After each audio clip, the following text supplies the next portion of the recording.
Hola, buenos días a todos ustedes. Les doy la más cordial de las bienvenidas a este primer video acerca del estudio al Evangelio de Mateo. Este domingo 7 de diciembre era la fecha que estaba yo esperando para compartir con ustedes. Es para mí un honor, es un privilegio poderme dirigir a ustedes y bueno, ¿qué les parece si me presento para que todos aquellos que accesen a este video y a este estudio que hoy estamos iniciando, me conozcan? Soy Héctor Gurrola, soy ministro evangélico aquí en la ciudad de Durango, México. No sé dónde todos ustedes accesen a este video. Bueno, pues me presento. Eh, Quiero hablar un poquito acerca del Evangelio de Mateo. No quiero hacerlo muy extenso, no quiero tomar mucho tiempo, no quiero que sea un poco aburrido o tedioso. Solamente quiero hablar de cosas importantes acerca de el porqué del Evangelio de Mateo. Hablando de su carácter y propósito, el Evangelio según Mateo tiene un carácter judío. Esto quiere decir que el Evangelio de Mateo está dirigido al pueblo judío. De los 4 evangelios, 3 de ellos, los 3 primeros, se les conoce como evangelios sinópticos. ¿Qué quiere decir esto? Mateo, Marcos, Lucas, estos 3 evangelios se les conoce como sinópticos. Es una definición de una palabra griega que significa juntamente o ver juntamente. ¿Sí? Quiere decir que a la par estos 3 evangelios se pueden estudiar y se va a encontrar que hay muchísima similitud. Aunque Mateo tiene 28 capítulos, Marcos tiene 16, Lucas tiene 24, se puede decir que en el compendio general de cada uno de los evangelios son muy parecidos. Los 3 evangelios mencionan hechos muy parecidos, hechos muy similares. Juan se dirige más a la iglesia, Juan se dirige más al pueblo cristiano, Juan se dirige más bien a la iglesia universal. En su contenido Juan menciona esa divinidad que habitaba en el cuerpo humano de Jesús. Juan va más allá de lo, como luego dicen, de lo que está en evidencia. Juan habla más del corazón de Jesús. Juan habla más de los propósitos eternos de Dios. Juan va más allá de hablar de cosas importantísimas para la iglesia. Así es que bueno, el Evangelio de Mateo tiene un carácter judío. Esto porque en varios pasajes del Evangelio se supone que el lector lo va a entender a la perfección, puesto que un judío le está hablando a un judío. Pero estos judíos eran judíos cristianos, de tal manera que muchos de ellos habían creído en el Evangelio de Jesús, habían aceptado la fe en Jesús y por eso Mateo se dirige a ellos para darles eh, conocimiento, para que tuviesen en el entendido de qué hizo Jesús en totalidad desde que Él estuvo aquí, que nació, hasta que resucitó y ascendió a los cielos. Mateo habla muy bien, claramente y acomoda a la perfección todos los pasajes que él menciona en su evangelio.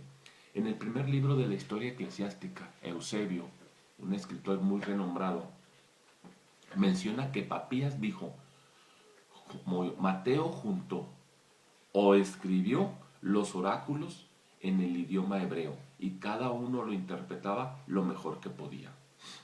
Parece que la palabra hebreo en este contexto significa arameo, la lengua popular de los judíos de aquella época.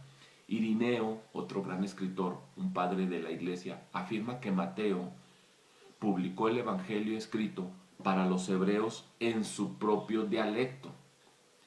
Orígenes, otro padre eclesiástico, agrega que Mateo lo publicó para aquellos del judaísmo que llegaron a creer escribiéndolo en caracteres hebreos. Así es que sabemos que la paternidad de este evangelio es para Mateo. ¿Cuál es el propósito del libro? Vamos a hablar un poquito acerca de la apología de la fe en Jesús. La palabra apología significa defensa o va en ese tinte para entender el por qué Mateo le escribe a ese pueblo, a su pueblo. Hay eruditos que piensan que el Evangelio según Mateo sigue las normas de una apología primitiva. Puede ser que sí, aunque es difícil de determinar con exactitud quiénes eran los primeros lectores. Lo que sí es muy importante, lo que es más probable, es que fueron cristianos dentro de los judíos a los que se les dirigió este Evangelio. Puede ser que ayudados cuando se les acusaba de la apostasía de la fe en Jesús. Así es que este libro podía darles esos, ese equipamiento para que ellos pudiesen tener argumentos y defender la fe en la que estaban creyendo y en la que habían creído. El propósito de de Mateo era incluir la genealogía de Jesús, demostrando que evidentemente Jesús nació de una virgen, que era, a pesar de cualquier cosa, descendiente de Abraham, de la simiente de Abraham, e hijo de la casa de David. De tal manera que según el material que contiene en Mateo 1, 18 al 25, responde a la calumnia de que Jesús era hijo ilegítimo de María y defender la acción de José. Es una situación, muchas personas dudan de la autenticidad de este pasaje y quieren darle atributos divinos a personajes que no los tienen. Yo no quiero decir con esto que la intervención de estos personajes, José, María, todos los que están ahí, no hayan sido con un propósito divino. Siento que como personas que habitaban en un pueblo con unas costumbres totalmente duras, muy extremistas, bueno, era la costumbre del pueblo judío. Yo pienso que tanto María como José fueron protegidos y la forma en que Mateo presenta este evangelio en sus inicios, en el capítulo 1, le da la autenticidad y da verdaderamente que Jesucristo desciende de Abraham, de David y es hijo legítimo de María. Y protege todo lo que José hizo con su madre María. La historia subsiguiente de la huida de Jesús a Egipto, de este matrimonio, y en su regreso al tiempo que fue importante y necesario que regresara, se le da el título de Jesús de Nazaret porque exactamente llegaron ellos a radicar en Nazaret, a pesar de que Jesús había nacido en Belén de Judea. Es tan importante hablar de todas estas cosas porque el pueblo judío conocía la profecía, sabía verdaderamente que Jesucristo tenía que haber nacido en Belén, pero que también tenía que ser llamado Nazareno. Y es por eso que Mateo presenta todos esos acontecimientos para abundar más acerca de la importancia que tiene la profecía en la vida de Jesús.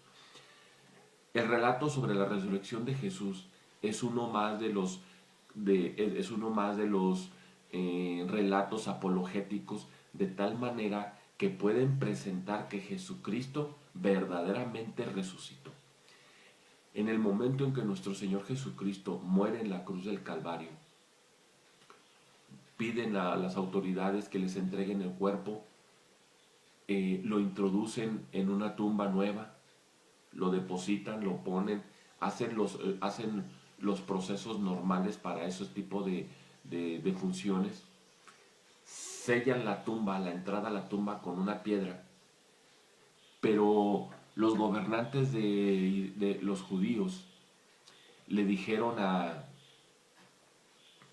las autoridades romanas que pusieran una guardia, de tal manera que pusieron soldados romanos a proteger, a resguardar la tumba donde había sido puesto Jesús. Es maravilloso que todavía, ahorita en la actualidad, hay corrientes bíblicas que quieren agarrarse de esta misma farsa para enseñar que Jesucristo no resucitó. Mateo incluye este pasaje porque tanto el pueblo judío como la autoridad de Roma que estaba en ese tiempo se pusieron de acuerdo para resguardar la tumba poniendo guardias, de tal manera que si los judíos, los discípulos, iban a la tumba, no podían accesar a ella, no podían sustraer el cuerpo. ¿Por qué? Porque ellos estaban ahí para defender. Y era obvio que tenían que defender y resguardar la integridad de esa tumba. Cuando sucede la resurrección de nuestro Señor Jesucristo al tercer día y se dan cuenta que la tumba está vacía, los mismos soldados que habían sido puestos se quedaron atónitos. Las autoridades dijeron, vamos a hacer una cosa, ustedes digan que en la noche el cansancio les ganó, se quedaron dormidos, que llegaron los discípulos, no saben en qué momento llegaron, sustrajeron el cuerpo y se lo robaron.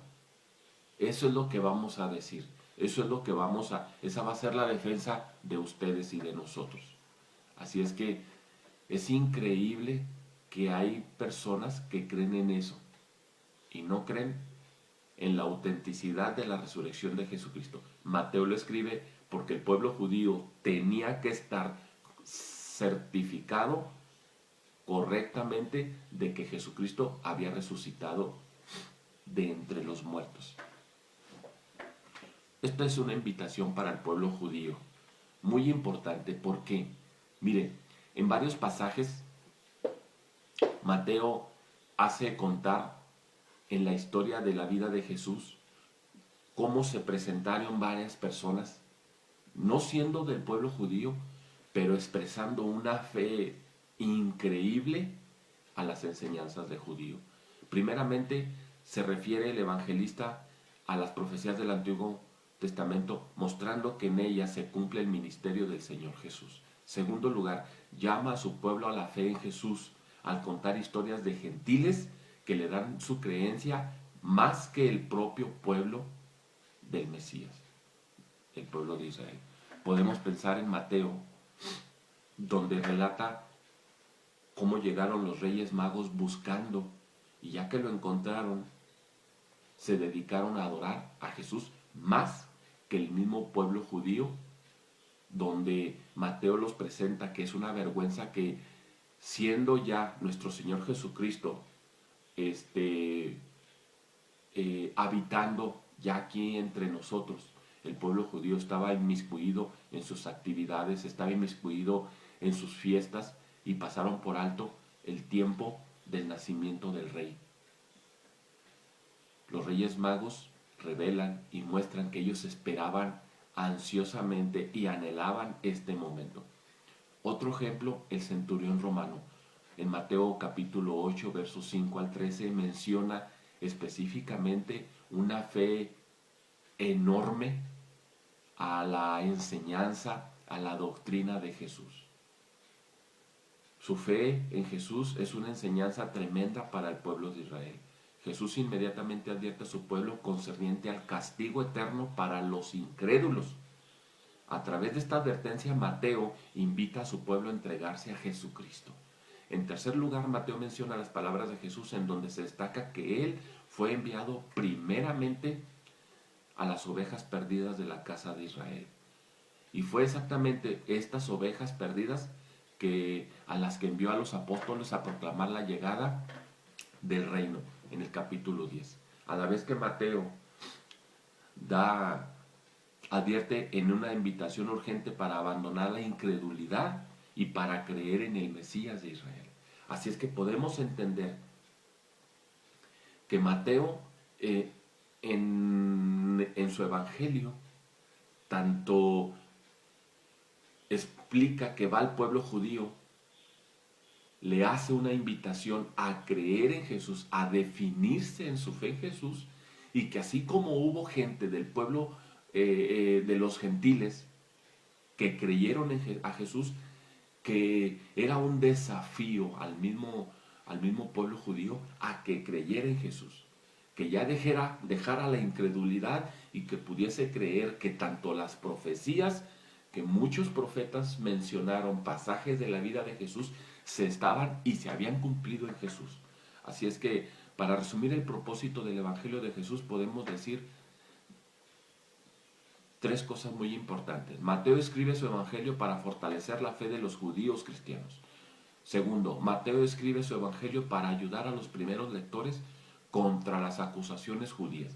Y tercero, Mateo advierte a su pueblo contra la incredulidad y los invita a que su fe se fortalezca en su propio Mesías, que es Jesús. Así es que vamos a decir que este Evangelio de Mateo se escribe entre la fecha del año 50 y del año 70 después de Cristo. En esa fecha es probable que se le da la escritura o se escribió este Evangelio de Mateo. Hay varias cosas muy importantes que van implícitas en el Evangelio de Mateo y son las que quiero compartir con ustedes. ¿Por qué 4 evangelios? Mateo, Lucas y Marcos se les conoce como evangelios sinópticos. Evangelios que en una palabra griega dice ver juntamente, a la par. Eso significa sinópticos. La diferencia entre los sinópticos y Juan es muy marcada. Estos presentan acontecimientos en el ministerio de Jesús, pero Juan va más allá. Juan habla de ese carácter divino en la vida de Jesús y de ese carácter humano en la vida de Jesús. De tal manera que Juan habla de cosas más espirituales, de cosas más importantes, pero Juan le escribe a la iglesia. Así es que no podemos más que decir que este evangelio es muy importante por su contenido. Así es que quiero decirles los temas que vamos a estar leyendo en este evangelio. Nos habla del capítulo 1 al capítulo 4, nos menciona acerca de su venida, la venida de Jesús a este mundo. Del capítulo 4 al versículo 7, al capítulo 7, verso 29, nos habla acerca de sus principios. Es tan importante ver que en este pasaje nos habla acerca del Sermón del Monte. Mateo fue el único que incluyó así categóricamente y en un orden y en una explicación tan maravillosa el Sermón del Monte. Nos habla también acerca de su poder, capítulo 8 al capítulo 11. Nos habla acerca de su programa, qué era lo que quería hacer, cómo fue que lo desarrolló del capítulo 11 al capítulo 13. Sus propósitos, capítulo 13 al capítulo 19. Sus problemas, capítulo 19 al capítulo 26. Su pasión, esa pasión tan maravillosa que mostró Jesús del capítulo 26 al capítulo 28. Y su epílogo, su parte final, capítulo 28, verso 11 al 20. Hay varios desafíos que vamos a estar viendo en este evangelio. Nos desafía a entrar, nos desafía a seguir, nos desafía a venir, nos desafía a entender, nos desafía a testificar, nos desafía al arrepentimiento y por último nos desafía a la acción. Así es que este evangelio lleva una